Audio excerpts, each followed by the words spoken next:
Assalamualaikum warahmatullahi wabarakatuh, teman pecinta sejarah. Apa kabarnya hari ini? Mudah-mudahan dalam keadaan baik-baik saja, sehat walafiat dan dalam keadaan bahagia. Dan semoga semuanya selalu dalam lindungan Allah Subhanahu wa taala. Teman pecinta sejarah, bertemu lagi dengan saya Anissa Amisani di program Baca Sejarah, masih di serial Baca Kronologi Sejarah. Dan masih di tahun 624 Masehi, peristiwa yang kedua yang datang dari dalam dunia Islam, yaitu Perang Badar. Dan ini sudah episode keberapa ya? Saya tidak menghitung, karena panjangnya kisah tentang Perang Badar ini. Terakhir yang kita bahas adalah peristiwa-peristiwa yang terjadi atau kejadian-kejadian yang terjadi di kemah kaum Quraisy menjelang pertempuran meletus ya, yaitu pertengkaran antara Utbah bin Rabi'ah dengan Abu Jahal. Juga ada iblis yang ikut campur dalam perang tersebut, tetapi terusir dengan datangnya Jibril gitu ya. Dia lari pontang-panting karena melihat sesuatu yang tidak dilihat oleh manusia. Dan kita ke kisah berikutnya. Terakhir juga ada kisah tentang Aswad ya.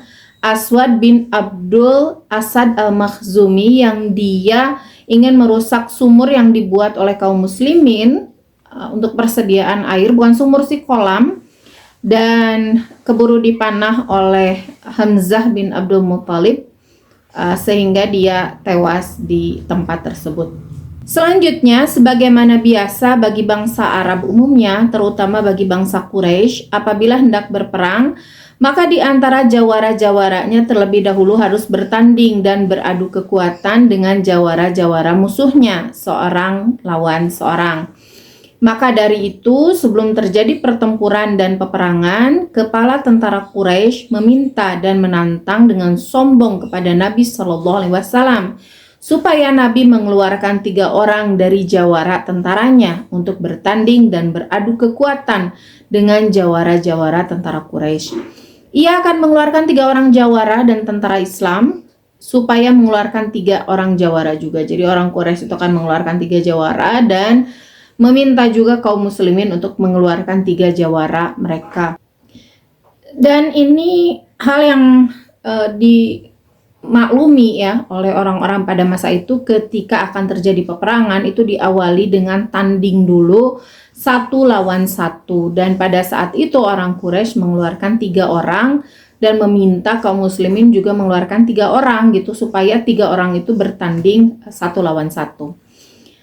Tentara Quraisy mengeluarkan 3 orang jawaranya yang gagah berani di tengah medan pertempuran. Maka Nabi Shallallahu Alaihi Wasallam bersabda kepada 3 orang jawaranya yang dari golongan Ansor. 3 orang tersebut ini dipanggil oleh Rasulullah SAW. 3 orang dari Quraisy itu adalah Utbah bin Rabi'ah, ini ayahnya Hindun yang tadi bertengkar ya dengan Abu Jahal, dan dia enggan untuk berperang sebetulnya, memilih untuk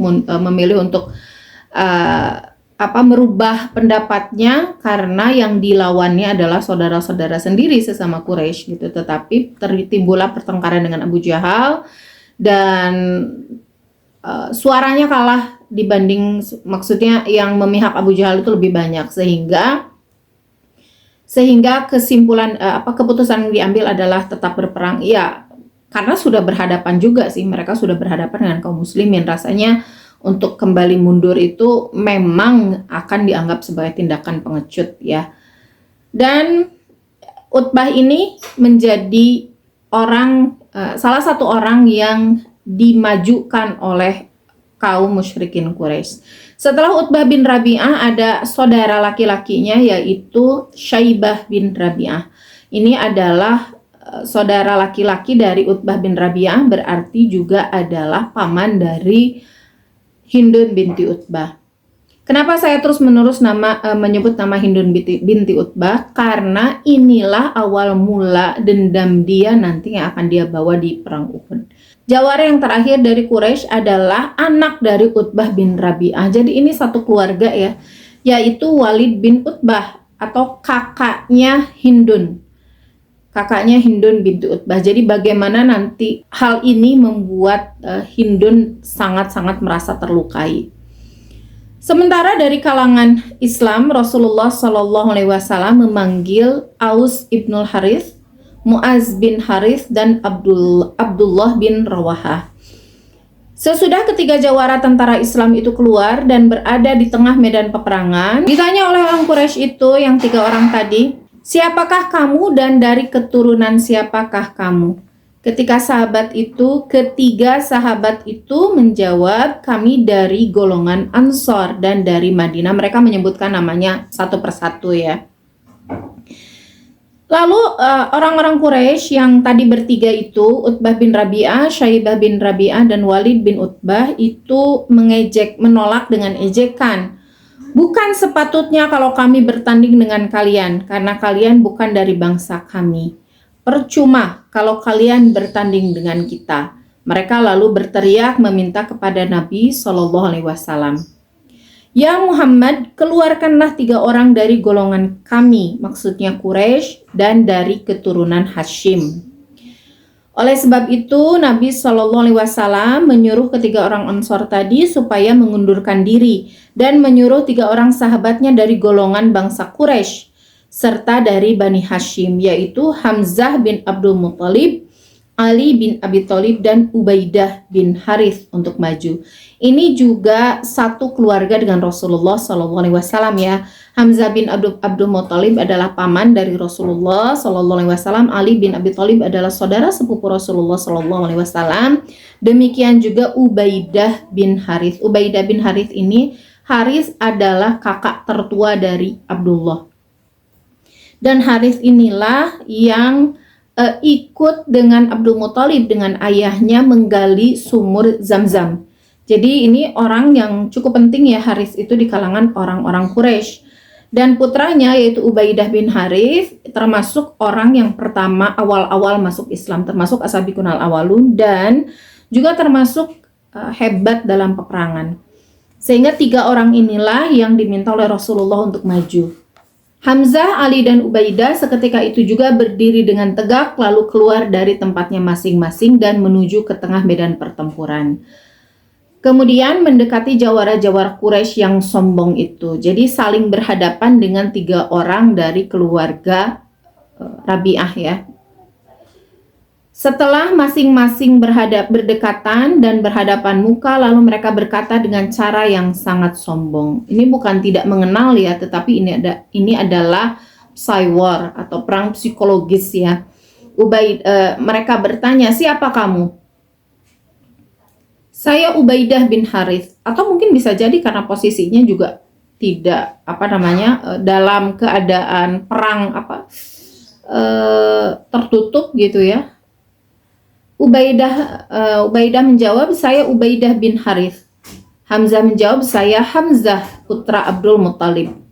Ali menjawab, "Saya Ali putra Abi Thalib."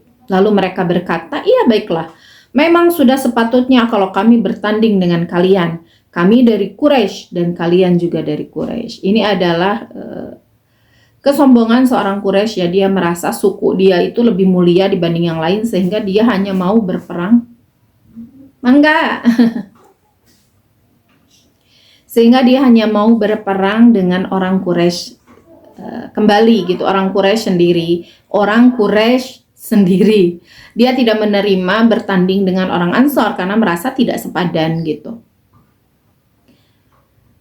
Kemudian pertandingan beradu kekuatan dimulai seorang dengan seorang. Ubaidah dengan Utbah, Ubaidah bin Harith ya dengan Utbah bin Rabi'ah, Hamzah dengan Syaibah, saudaranya Utbah, Ali dengan Walid, putranya Utbah. Setelah satu persatu saling memukul dan beradu kekuatan, Hamzah tidak henti-hentinya memberikan pukulan kepada Syaibah hingga Syaibah bin Rabi'ah mati. Ali juga tidak henti-hentinya memberikan pukulan kepada Walid sampai tewas Walidnya, jiwa Walid tewas. Dan sahabat Ubaidah diberi pukulan sekeras-kerasnya oleh Utbah di sebelah lututnya sehingga putus. Oleh sebab itu Ubaidah lalu jatuh dan segera diangkat oleh Hamzah dan Ali untuk dibawa ke hadapan Nabi SAW. Kemudian Hamzah dan Ali kembali ke medan pertandingan lalu bertanding lagi dengan Utbah.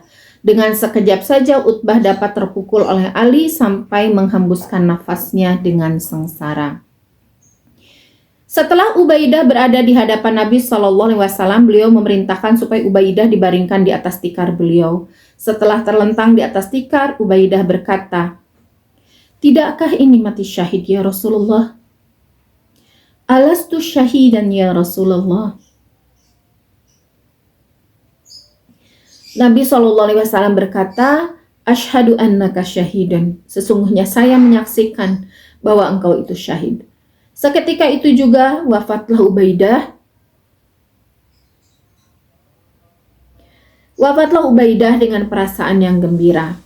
Karena adanya pertandingan tadi, ketika itu Allah menurunkan wahyu kepada Nabi SAW. Inilah dua golongan mukmin dan golongan kafir yang bertengkar. Mereka saling bertengkar mengenai Tuhan mereka. Dan seterusnya. Quran Surat Al-Hajj ayat 19.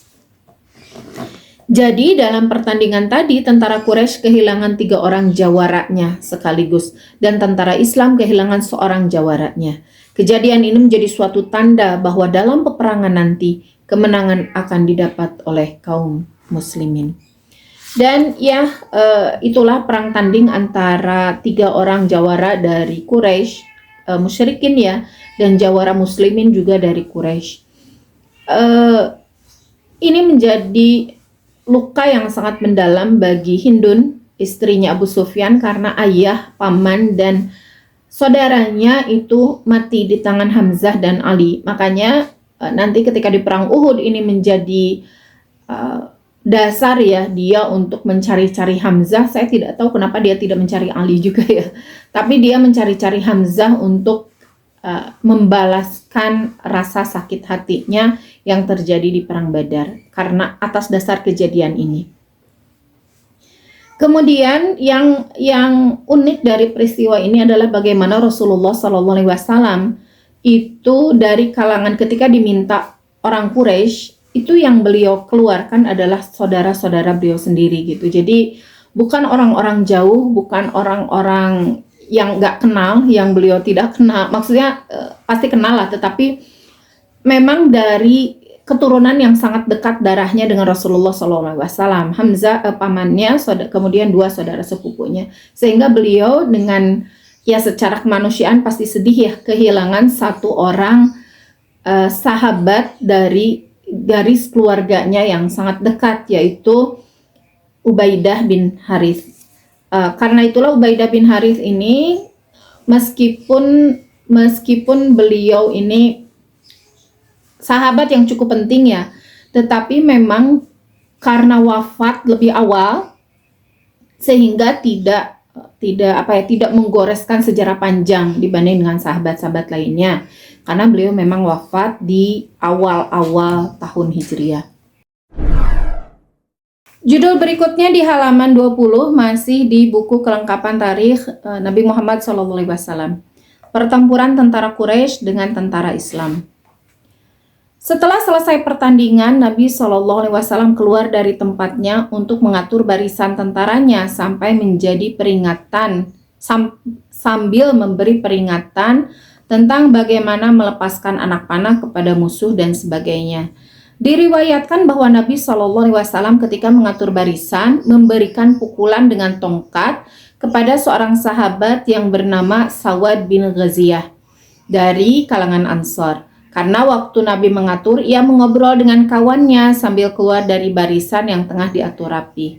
Diriwayatkan pula bahwa sebelum terjadi pertempuran, Nabi SAW bersabda seraya memberikan isyarat dengan tangannya. Itu tempat bangkainya Abu Jahal, itu tempat binasanya si Fulan, itu tempat tewasnya si Fulan, demikian seterusnya. Adapun yang dimaksud dengan si Fulan dan si Fulan tadi ialah di antara jawara-jawara Quraisy yang akan binasa dalam peperangan, seperti Utbah, Syaibah, dan sebagainya.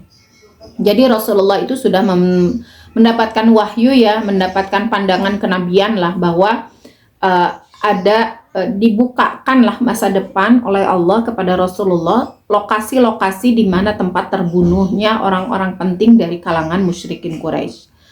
Dan beliau kabarkan itu kepada para sahabat, dan ini cukup memberikan semangat kepada para sahabat ya, bahwa orang-orang penting yang selama ini menyerang mereka ternyata akan terbunuh di medan peperangan di tangan mereka. Selanjutnya Nabi SAW menyampaikan peringatan kepada segenap tentara kaum muslimin.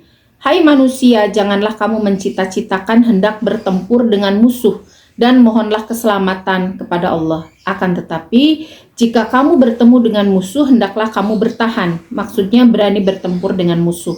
Ketahuilah olehmu bahwa sesungguhnya surga itu di bawah naungan pedang. Menurut riwayat, Nabi SAW juga berpesan kepada segenap tentaranya. Sesungguhnya saya mengetahui bahwa beberapa orang laki-laki dari Bani Hashim dan lain-lainnya, mereka itu dikeluarkan dengan paksa untuk berperang. Padahal mereka itu tidak ada kemauan untuk memerangi kita. Oleh sebab itu, barang siapa di antara kamu bertemu salah seorang dari Bani Hashim, janganlah ia membunuhnya. Barang siapa bertemu dengan Abul Bakhtari bin Hisham, janganlah ia membunuhnya. Dan barang siapa bertemu dengan Abbas bin Abdul Muthalib, paman Rasulullah, janganlah ia membunuhnya. Karena sesungguhnya ia dikeluarkan untuk berperang dengan paksa.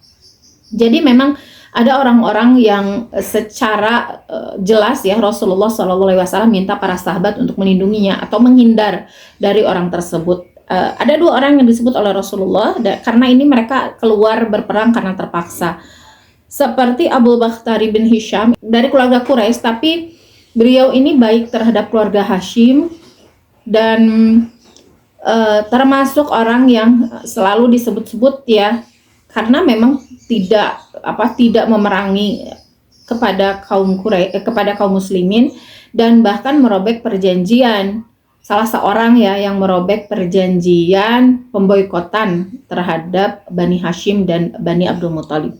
Dan tentu saja Abbas bin Abdul Muthalib, karena memang meskipun secara rahasia Rasulullah SAW tahu bahwa Abbas bin Abdul Muthalib memang telah masuk Islam, tetapi melakukan ini pendapat yang pertama ya, tetapi melakukan pekerjaan memata-matai. Jadi disimpan oleh Rasulullah SAW di kalangan para pembesar Quraisy untuk mengetahui informasi-informasi dari A1 gitu, dari ring satunya langsung gitu. Karena Abbas bin Abdul Muthalib juga termasuk para pembesar Quraisy yang mewakili Bani Hashim dan Bani Abdul Muthalib.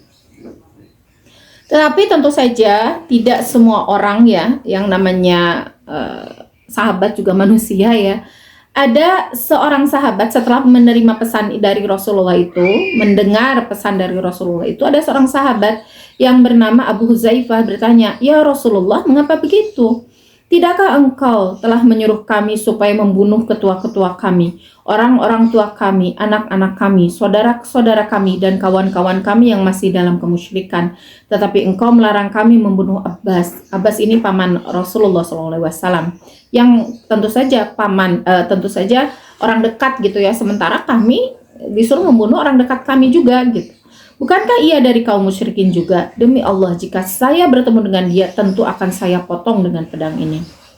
Dikala itu Nabi SAW tetap berpesan gitu, mendengarkan tetapi tidak berkomentar, tetapi tetap berpesan janganlah mereka itu dibunuh, karena mereka itu keluar dari kota Mekah dan mengikuti tentara musyrikin dengan dipaksa-paksa. Jawab Rasulullah SAW. Ini ada catatan kakinya. Pesan Nabi SAW sebagaimana yang tertera itu, karena beliau mengerti bahwa mereka itu pada hakikatnya tidak ada kemauan untuk memerangi kaum muslimin apalagi. Abu Bakhtari sekalipun termasuk golongan ketua atau pemuka musyrikin Quraisy, tetapi bukanlah termasuk orang yang pernah menganiaya Nabi. Bahkan dialah orang yang tegak berdiri memulai merobek naskah pemboikotan yang pernah dilakukan oleh segenap ketua atau pemuka Quraisy terhadap Nabi SAW dan segenap kaum pengikutnya, serta kaum Bani Hashim. Jadi Nabi SAW dikala itu tidak lupa akan jasa Abu Bakhtari yang pernah diberikan kepada beliau. Adapun Abbas bin Abdul Muthalib dikala itu, meskipun pada lahirnya masih mengikuti agama berhala, Tetapi oleh Nabi rupa-rupanya sudah diketahui bahwa ia adalah orang yang berjiwa muslim dan pernah menguatkan perjanjian rahasia yang dilakukan oleh Nabi dengan kaum Aus dan Khazraj yang terkenal dengan Bai'at Aqobah. Demikianlah sebabnya Nabi melarang mereka itu dibunuh oleh pihak tentara Islam karena beliau mau membalas jasa-jasa mereka, gitu ya.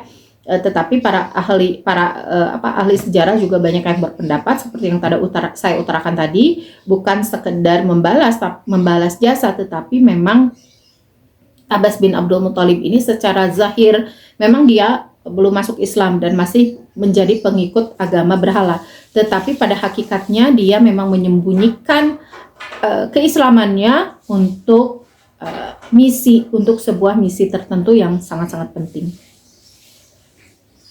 Kemudian setelah barisan tentara Quraisy dan barisan tentara kaum muslimin teratur dengan rapi dan masing-masing barisan sudah saling berhadapan, Nabi kembali ke tempatnya bersama Abu Bakar. Kemudian Utbah bin Amir melemparkan 2 buah batu di antara kedua barisan sambil berkata dengan suara yang sekeras-kerasnya, "Saya tidak akan lari kecuali jika batu ini juga lari," gitu ya. Ini kan pesan Rasulullah SAW yang tadi disampaikan ya, kalau berhadapan dengan musuh janganlah minta selamat, justru hadapi dengan gagah berani karena surga itu ada di bawah naungan pedang. Justru kemuliaan dan surga itu ada dalam syahid ya. Jadi jangan meminta keselamatan, kata Rasulullah ketika berhadapan dengan musuh. Kemudian masing-masing tentara maju bertempur, saling memanah dan beradu pedang dan bergumul. Para anggota pasukan tentara Quraisy dan pemuka-pemukanya selalu dikejar dan dilabrak oleh pasukan tentara kaum muslimin. Lembah Badar yang luas itu telah gelap oleh debu-debu yang berterbangan disebabkan oleh kaki-kaki kedua pasukan yang sedang bertempur mati-matian itu. Dalam waktu yang singkat, berpuluh-puluh tentara musyrikin menghembuskan napasnya, melayang jiwanya dengan meninggalkan badannya, bergelimpangan di atas tanah, bermandikan darah, dilemparkan oleh tombak dan kelewang tentara kaum muslimin. Slogan tentara kaum muslimin di kala itu adalah ucapan ahad, ahad, ahad. Ini adalah, maksudnya adalah Allah Maha Esa, Allah Maha Esa, Allah Maha Esa. Ini adalah kode militer yang dipilih oleh kaum muslimin. Ini diambil dari kata-kata yang selalu diucapkan oleh Bilal bin Rabah yang ketika disiksa itu hanya mengucapkan satu kata itu gitu ya, bahwa Allah Maha Esa, Allah Maha Esa, Allah Maha Esa, dan kata-kata itulah yang diabadikan dan sebagai tanda penghormatan juga lah ya untuk Bilal, karena Bilal itu kan